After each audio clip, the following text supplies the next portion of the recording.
Was that film session just a regular film session? Any kind of different messages or mood over that period?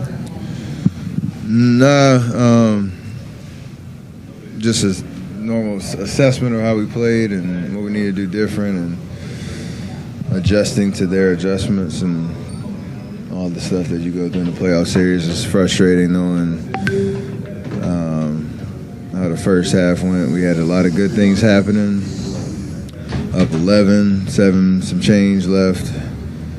And then they go on a huge run and get the crowd into it. And, it's kind of just the vibe you get on the road when every possession matters. So just a reminder of that. But the frustrating part is you let one, not to say, if we handle that second quarter, we automatically win, but you let that momentum evaporate and then just made it a little harder on ourselves, and now we got to bounce back. But there's a lot of confidence we can do it. How do you break down what happened in that second half of the second quarter? Turnovers led to fast break opportunities. They got to the free throw line way too much, and that just changed the whole vibe. Like,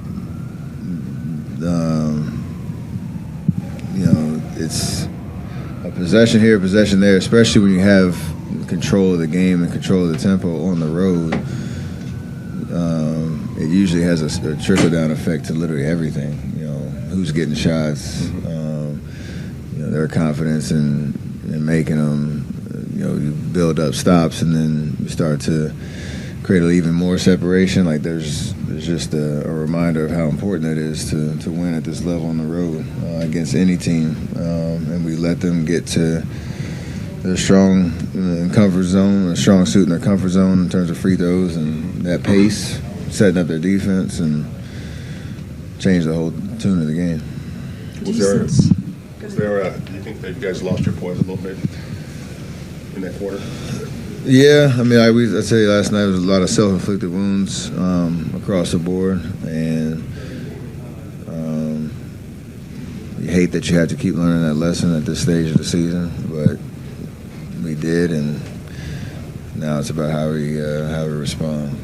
It's been our MO for a very long time, and like I said, there's a lot of confidence in that. No matter how frustrated we are, that we let it slip yesterday. Do you sense that Jordan is having a frustrated series, maybe even a frustrated postseason, and how could he channel that into something positive?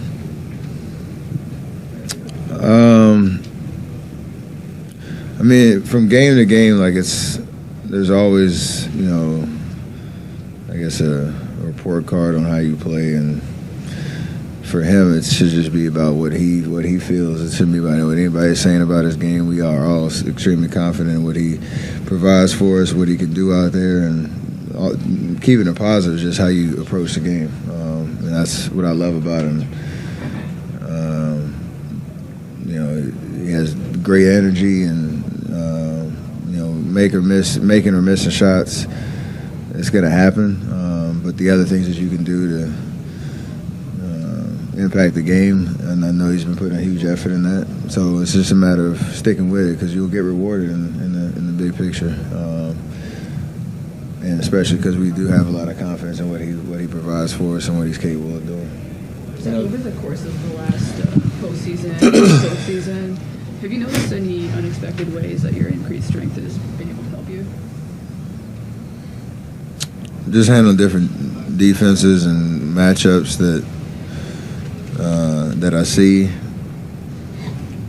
The endurance part of it too, just being able to take physicality and play through it, use it to my advantage, and just not get tired. So it all matters. It's the volume of work of trying to maintain my level that I'm at. You feel like your conditioning is better now than it was? Yeah, for sure.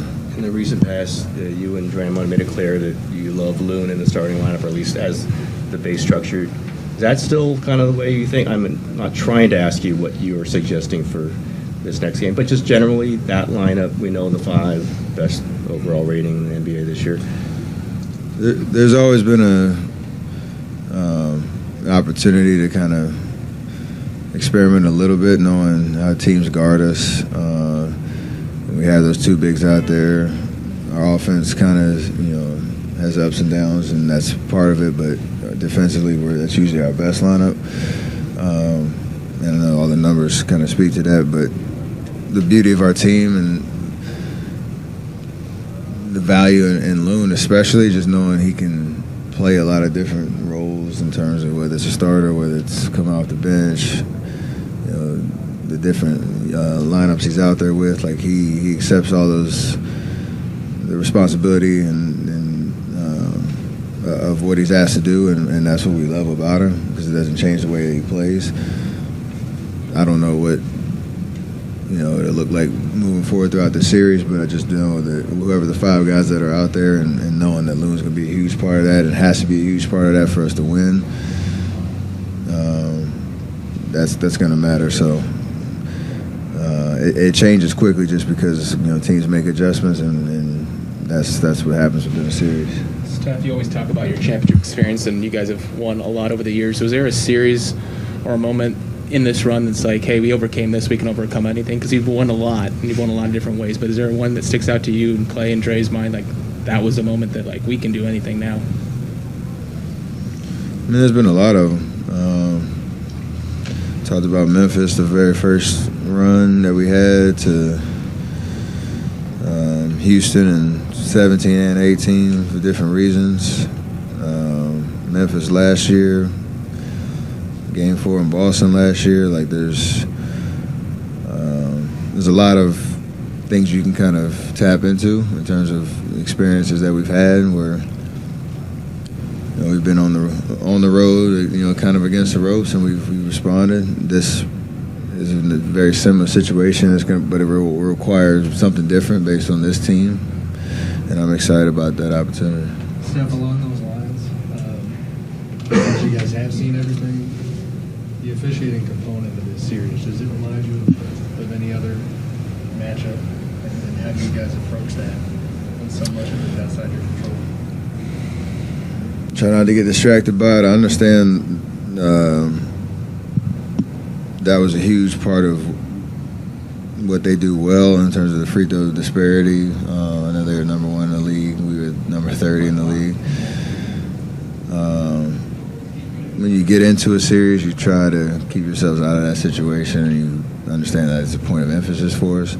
Yesterday was rough all the way around, but you can't let it ever be a distraction or something that, to Monty's question, makes you lose your composure in the middle of a game, because it is something you can't control. Like, as mad as you want to get about it, or as much of a talking point it is, like, you still had a chance to win the game. So it's just a matter of doing whatever you can to block it out, understand how you can play defense in a way that gets you out of those situations. But even if it goes against you, understand we're talented enough to overcome it, and it'll be a good feeling if you do. Steph, have you been surprised to see Gary follow the rotation a bit in recent games? Like I said, there's a lot of just the way that we're constructed and the way that we operate at times. GP's gone through it, Loon's gone through it, some of our young guys have gone through it.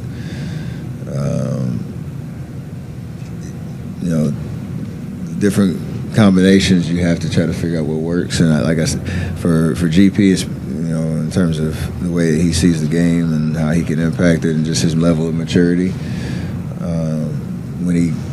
When he's out there, he performs, and he knows how to impact the game, and not letting himself get frustrated with whatever playing time it is and whatnot. Just trusting that it's all in the benefit of us trying to win. So I know he wants to be out there. Everybody wants to be out there.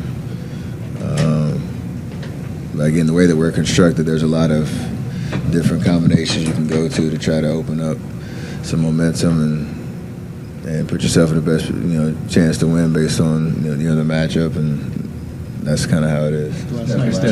Two more. Last game, Steph. You had, I think it was 12 shots, and it was like celebrated. You had 12 assists.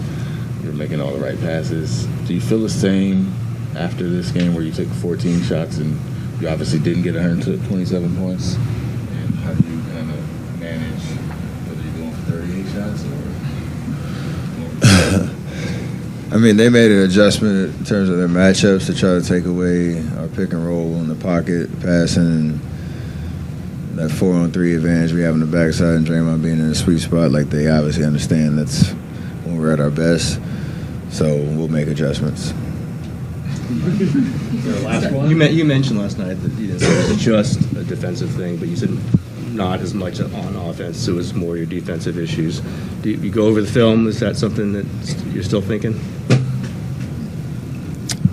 Wait, say that again, sir? Just You said it wasn't as much about the offense last night for you guys. You didn't say it was only the defense, but you said that more about the defensive issues than it was about offense. Do you believe that? Yeah, because that's more like I said last night. It's like connecting the game in the sense of we had a couple offensively. There's a segment in the second quarter during that run they had where we were the offensive part, we were a little chaotic in terms of our spacing, trying to force stuff that wasn't there, weren't getting the cleanest of looks or having turnovers, and then that fueled their transition offense, it fueled their ability to create advantage and get to the free throw line a lot of different ways, and then it slowed the game down on the other side. So obviously you don't want D'Lo to get going crazy like he did in the first quarter, because that kept him afloat while they were trying to settle in.